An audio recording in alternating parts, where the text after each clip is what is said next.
Vous vous souvenez, il y a un peu plus de 8 jours, je vous ai parlé du gui, cette plante magique, avec toutes ses vertus médicinales et aussi avec ses pouvoirs occultes. Aujourd'hui, j'ai envie d'aller creuser un petit peu du côté des pouvoirs occultes. Je vous emmène donc à Asgard. Asgard, c'est le royaume des dieux vikings. Il se situe au centre du monde.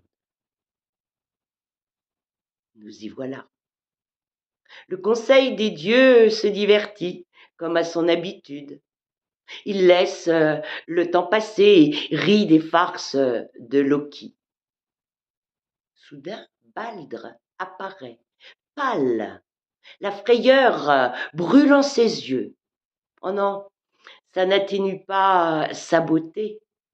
Dieu de la lumière, de la jeunesse et de l'amour, tous les regards se portent sur lui, particulièrement ceux de Odin et de Frigg, ses pères et mères.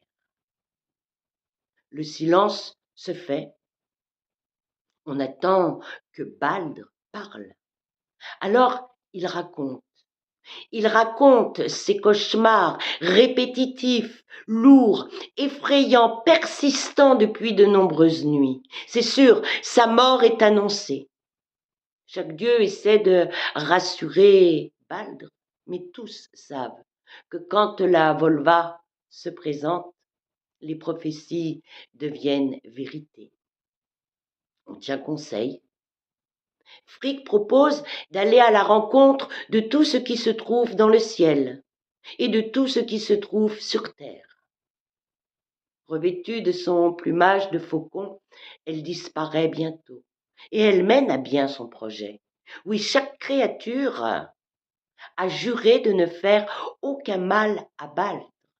Le feu comme l'eau, la terre, les pierres, le fer comme tous les métaux, les arbres, les oiseaux, les quadrupèdes et les êtres rampants, les maladies et les poisons, enfin bref, tous ont juré de ne faire aucun mal à Baldr.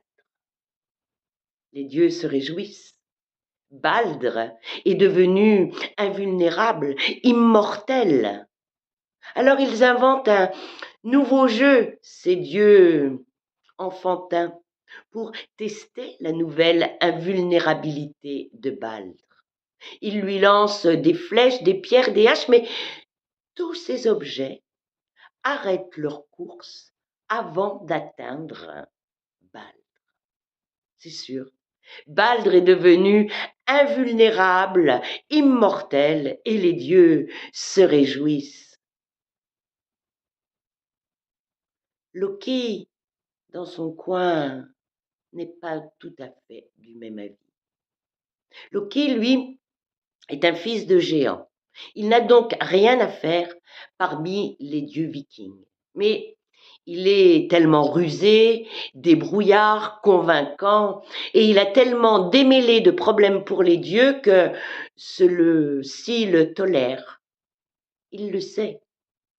Il le sait qu'il n'est qu'un compagnon de route, rien de plus. Et la jalousie mord son cœur. Tout le temps pour Baldr. Et pour lui, rien. En dehors de sa ruse, de sa capacité de convaincre, de sa débrouillardise, il a aussi la possibilité de se métamorphoser en toutes sortes de choses. Et cela a rendu bien service au dieu d'Asgard. Ce soir-là, pendant le banquet des dieux, une vieille femme s'approche de Frigg. Elle s'inquiète des jeux dangereux à l'égard de Baldr. Oh, ne t'affole pas, Baldr ne risque rien. J'ai fait promettre à toute la création de ne jamais lui faire de mal. Ah, es-tu sûr que toutes les créatures ont juré? Oui, enfin, non. Je n'ai pas approché le gui qui pousse à l'est de Valhalla Comprends, il est trop jeune, il ne peut prêter serment. Ah oui, tu as raison. Enfin, merci, me voilà rassurée. Et la vieille disparaît. Le lendemain matin, Loki est à pied d'œuvre. Il cueille le gui à l'est de Valhalla et le ramène à Asgard. Il n'est pas étonné de retrouver les dieux encore en train de jouer à leur nouveau jeu. Des flèches, des haches, des pierres, tout ce qui leur tombe sur la main. Et tous s'arrêtent avant de toucher Baldr. Un dieu est un peu à l'écart, c'est Eude, le jumeau de Baldr. Loki s'approche et lui demande gentiment: Pourquoi ne tires-tu pas sur ton frère? Ah, tu le sais, je suis aveugle, je ne vois même pas où il est, et en plus, je n'ai pas d'arme. Loki reprend avec une voix convaincante. Tu dois honorer ton frère. Si tu veux, je guiderai ta main. Eudes accepte. Loki lui glisse dans la main la flèche en gui. Il l'aide à bander son arc. Il lui décrit avec précision où se trouve la cible. La flèche s'envole et transperce de part en part Baldr, qui tombe raide mort. C'est la stupéfaction chez les dieux. Tous sont venus aux funérailles.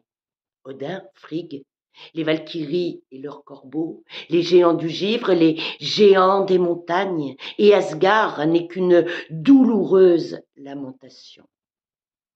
Hermod, lui, est déjà parti sur un ordre d'Odin. Chevauchant Spainir, le cheval à 8 jambes, il lui faut 9 nuits pour atteindre le royaume des morts. Froid, brumeux, angoissant. On le conduit directement à la salle de banquet. La déesse, elle, est attablée devant profusion de mets divins. Baldr est à ses côtés. Hermod s'incline, s'agenouille et supplie, elle, de laisser Baldr remonter vers le royaume des vivants.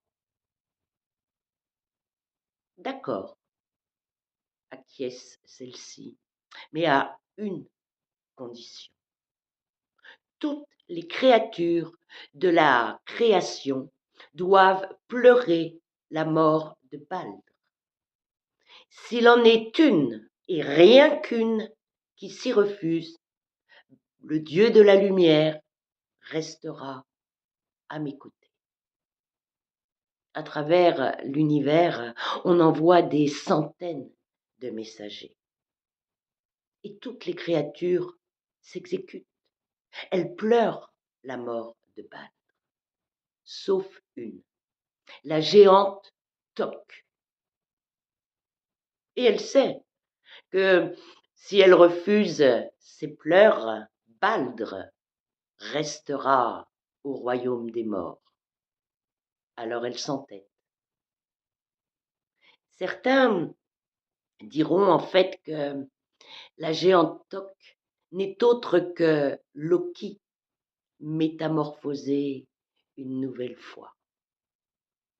Alors oui, le gui est une plante magique avec toutes ses vertus médicinales et ses pouvoirs occultes. Rappelez-vous, la boule de gui vous apporte chance, prospérité, santé. La flèche de gui vous emporte au royaume des morts.